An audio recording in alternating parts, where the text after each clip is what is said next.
No dia 31 de outubro de 1517, o monge agostiniano alemão, mestre em teologia, Martinho Lutero, apregoou na Catedral da Porta de Wittenberg as 95 teses, e o seu objetivo era claro: discutir ideias entre o clero e reformar a Igreja.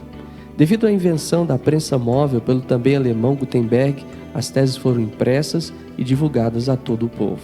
E neste momento, eclode a Reforma Protestante. Olá, eu sou o Pastor Wagner e você está ouvindo mais um podcast Isto é IPE. E hoje nós vamos falar sobre dois assuntos: o que foi a Reforma Protestante e os efeitos e sua influência na educação. Então, fica conosco, porque certamente você vai aprender algo muito importante. Para que nós possamos entender o real impacto que a Reforma Protestante teve na sua época, nós precisamos lembrar o momento que a Igreja Católica estava vivendo. E este momento era de conflitos entre a união da Igreja com o Estado, lutas internas pelo poder, erros do clero, controle do povo, aumento das riquezas na Igreja às custas de um povo que vivia na miséria, imoralidade dos sacerdotes, cruzadas com fins ocultos, inquisições com torturas e martírios, recebimentos de cargos eclesiásticos por favores políticos, venda de favores divinos, venda de perdão de pecados. Havia algo errado. E aquele momento era um momento de redescobrir ou voltar às Escrituras. Havia algo errado com a igreja. E a igreja havia se afastado da palavra de Deus. E diante de tal situação e caos, em especial as indulgências, Martinho Lutero, após ler Romanos, capítulo 1, versículo 17, o justo viverá pela fé, ele então escreve as 95 teses, onde a tese principal era a justificação pela fé. E naquele momento, Martinho Lutero protestou contra as argumentações da igreja que iam contra a palavra de Deus e contra a sua consciência. Ele foi perseguido, teve que se refugiar em um castelo, mas permaneceu firme, traduzindo a Bíblia para o idioma alemão. A Reforma Protestante pode então ser definida como um retorno. Retorno aonde e para onde? Um retorno à palavra de Deus. A Bíblia não é apenas um livro religioso, mas ela é a fonte da revelação de Deus ao homem, além de ser a única regra de fé e prática. Dá-se então o termo alemão sola scriptura. Ela também é um retorno à graça. A salvação é gerada pela graça de Deus, não por obras ou méritos humanos. Por isso é graça. Ela é dom imerecido de Deus. Somos salvos pela graça. Daí o termo alemão sola gratia. Ela é uma volta ao retorno à fé. A justificação de pecados ocorre somente pela fé, independente das obras da lei ou de dinheiro humano. Somos salvos pela graça, mediante a fé. Daí o termo alemão, sola fide. Nós temos também um retorno a Cristo, o único mediador entre Deus e os homens, o único Salvador e Senhor, o único caminho que leva a Deus, Jesus Cristo. Somos salvos pela graça, mediante a fé e somente em Jesus Cristo. Daí o termo alemão, solus Christus.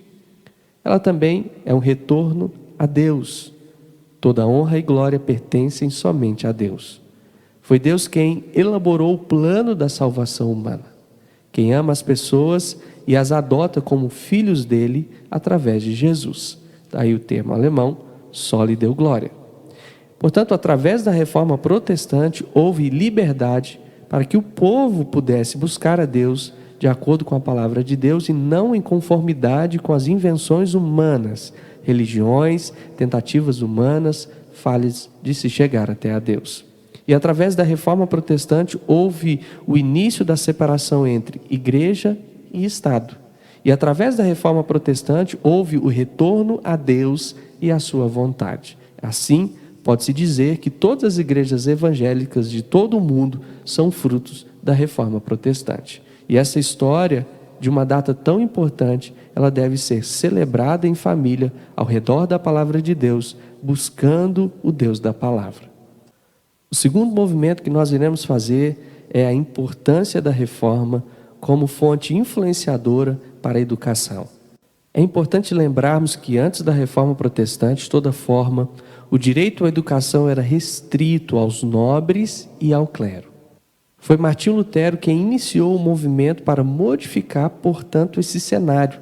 E em uma de suas cartas endereçadas aos príncipes europeus, Lutero reivindica que fossem criadas escolas acessíveis a todos. Essas cartas, elas tinham um teor crítico, que salientava que todas as comunidades tivessem as suas próprias escolas. A reforma, ela deixou um grande legado para a educação. A reforma protestante foi fruto de uma inquietação, um grito de libertação individual de um jovem, aos 20 anos, Martinho Lutero, na biblioteca. Começou a estudar as Escrituras de maneira mais profunda e entendeu que todas as pessoas deveriam ter acesso às reflexões do texto, portanto, a palavra de Deus. No entanto, como isso poderia ocorrer se a maioria do povo era analfabeto? E é nesse cenário que a educação se revela como algo indispensável. Ao lado de Lutero, também lutava pelos seus ideais seu amigo Felipe Melanchthon. Este que pode ser considerado uma espécie de ministro da educação, que defendeu ao seu lado o direito universal ao requerer que as meninas também tivessem os mesmos direitos de poderem frequentar a escola. Meninos e meninas frequentando a escola. Foi fruto do movimento reformado que João Amós Comênios produziu o primeiro tratado sistemático de pedagogia, o Didático Magna. Esse tratado trazia que a educação deve contemplar 3 áreas: instrução, que seriam os conteúdos em si; a virtude, entendidas por habilidades que podiam ser desenvolvidas; e a piedade, que são as atitudes. Essa visão prega que a educação deve considerar o educando e enxergá-lo como ser integral em todas as suas dimensões: intelectual, moral e espiritual. Entendendo este conceito, o lema dos pioneiros norte-americanos era: uma igreja, uma escola. Sem dúvida, a educação recebeu a sua significância, a sua importância, contempladas com o legado da reforma protestante. O Instituto Presbiteriano de Educação em Patos de Minas, em sua confessionalidade, crê que a palavra de Deus é a única regra de fé e prática. Ela é o princípio norteador de todas as nossas ações. E cremos que é através da palavra de Deus e também de uma educação dirigida e orientada pelos valores bíblicos é que teremos uma sociedade verdadeiramente transformada para a glória de Deus. Que Deus te abençoe, em nome de Jesus. Amém.